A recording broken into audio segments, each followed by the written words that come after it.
বন্ধুরা, সবাই কেমন আছো? সবাইকে সকালের গুড মর্নিং। দেখো আমি এখন ব্রেকফাস্ট করব। কি ব্রেকফাস্ট করব দেখাই তোমাদের। আমি এখন লেবু ব্রেকফাস্ট করব।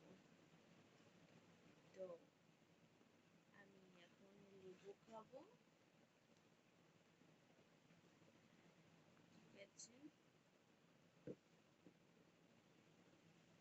তো বন্ধুরা, তোমাদের ব্রেকফাস্ট করা হয়ে গেছে?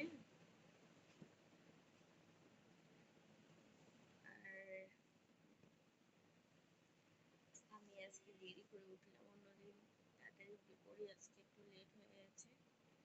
যেহেতু রাত্রে একটু কাজ ছিল, কাজটা করতে গিয়ে একটু লেট হয়ে গেছে, জন্য ঘুম থেকে উঠতে দেরি হয়ে গেছে।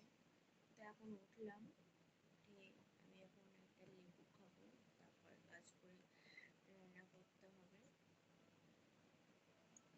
তো আপনারা কমেন্টে বলবেন সকালে কি খান। তো ভিডিওটা ভালো লাগলে লাইক কমেন্ট করবেন। টাটা।